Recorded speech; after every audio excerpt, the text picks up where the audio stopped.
Trade talks between U.S. officials and Chinese officials are underway in London as the two nations look to build on a truce brokered back in May. The talks were announced last week after a long-anticipated phone call between President Trump and China's Xi Jinping. U.S. Treasury Secretary Scott Bessent and the Commerce Secretary Howard Lutnick and Trade Representative Jamieson Greer will meet with Chinese officials in the Monday meeting. The talks aim to resolve issues such as rare earth exports, tariffs, and restrictions on advanced technology. Earlier this month, the two nations brokered a deal to drastically roll back tariffs, but China's control over the rare materials and current limits on China's access to U.S. semiconductors emerged as sticking points. We have some breaking news, guys. A deal with China has been reached. Listen to this. As of 13 minutes ago, President Trump posted on his Truth Social, I just concluded a very good phone call with President Xi of China discussing some of the intricacy of a recently made and agreed to trade deal.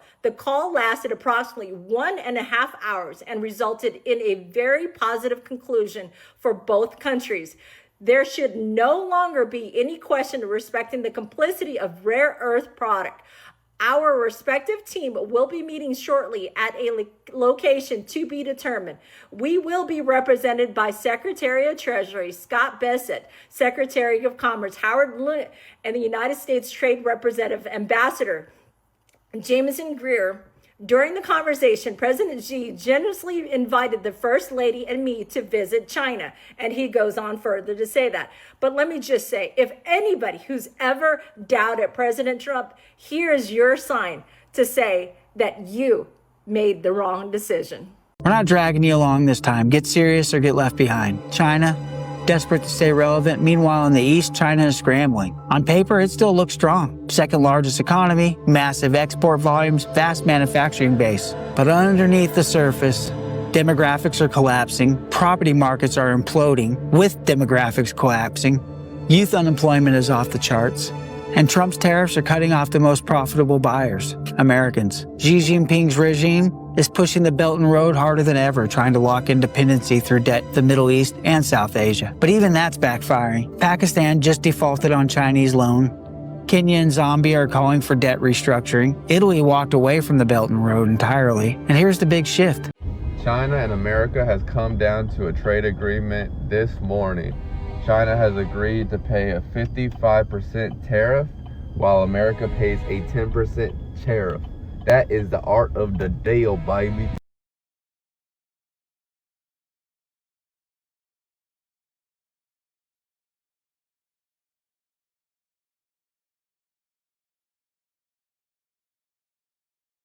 Let me tell you how you guys won't believe it, understand what the fuck just happened.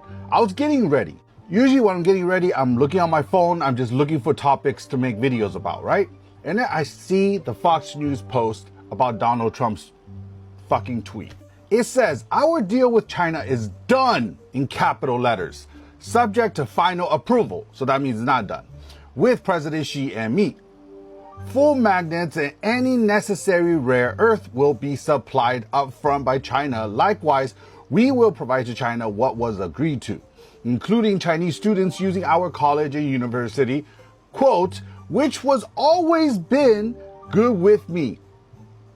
That's fucking lie. We are getting a total of 55% tariff.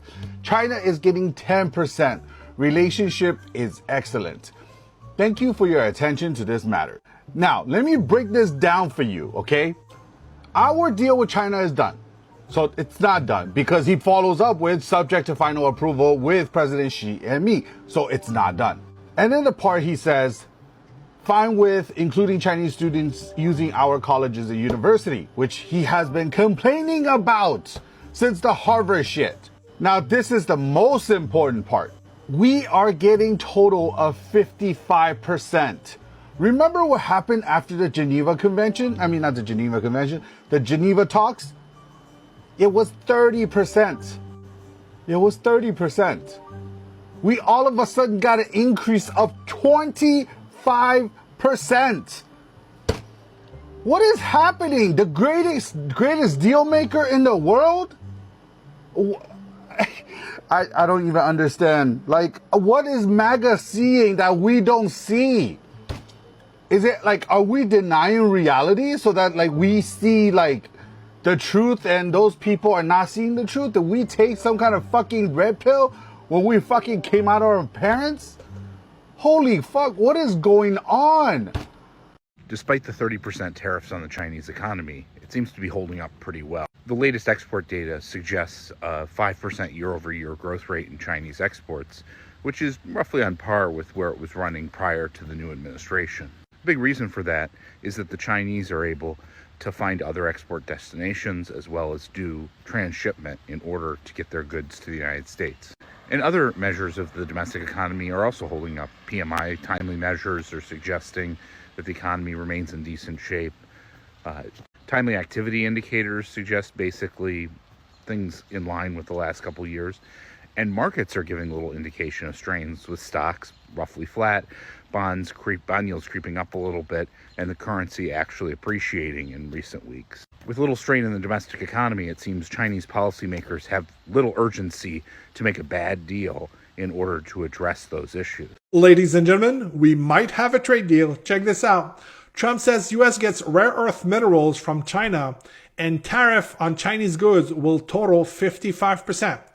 U.S. President Donald Trump announced Wednesday that China will make it easier for American industry to obtain much-needed magnets and rare earth minerals, clearing the way for talks to continue between the world's two biggest economies. In return, Trump said, the U.S. will stop efforts to revoke the visas of Chinese nationals on U.S. college campuses. Trump's comment on social media came after 2 days of high-level U.S.-China trade talks in London. So if you've watched my previous China-US video on the trade talks, basically I've mentioned that there's not much they can do in terms of actual trade deals because one nation depends on the other much more than the reverse. And basically I was expecting kind of a nothing burger trade deal with baseline tariffs staying in place. And it looks like this is exactly what's going to be happening. There's going to be more details to come out, of course. But it looks like the U.S. gets rare earth minerals. The Chinese can still go to U.S. universities. And there's some baseline tariffs that are going to stay in place. I mean, Trump calls himself the tariff man. So it's not too surprising that there's going to be some baseline tariff that stays. We're not going back to a world without tariff, at least for the United States. And it remains to be seen the person that comes after Trump, what they're going to do, whether it's the Democrats that win or the Republicans. My guess is the Democrats are going to be putting up a much more centrist candidate for the next election. But that's years away. So for now, we're living on tariff land. So a lot of people are saying US and China trade war is over. But if you actually read what was agreed, that wasn't a peace deal. It was a rebalancing of leverage and not in China's favor. All right, here's what happened. So China agreed to fully and immediately supply rare earths and magnets to US. That's a big deal. These are critical to EVs, defenses, clean tech, and China dominates that market. In return, the US allows Chinese students to keep studying in American universities. No funding, no exports, no capital access, student visas. Just think about that trade. Strategic commodities for educational access. One side gave up real economic power. The other gave a symbolic gesture. And tariffs still on. Trump confirmed it. 55% US tariffs on Chinese goods, 10% Chinese tariffs on US exports.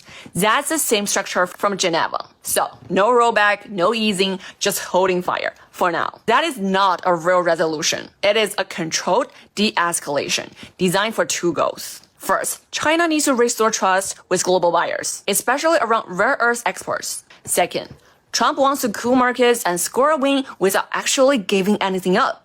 So the result is, both sides walk away with something, but the power dynamics haven't shifted. Tariffs stay, capital control stays, tech decoupling continues. This is not the end of the war. It's just an intermission. And yet, markets are rallying, because even fake certainty is better than real chaos. That's how macro works. But here's the real question. Is this a turning point or just a temporary pause before round 2? All right, let me know what you think in the comment section. Breaking news. President of the United States, Donald Trump, just tweeted that the USA-China trade deal is done. The trade aims to keep Geneva trade truce on track. China asks U.S. to loosen chip export curbs. U.S. wants China to resume rare earth exports. Now President Trump and Xi Jinping just need to approve the deal. This is yet just another explosive and bullish piece of news for the crypto markets at the moment. Okay.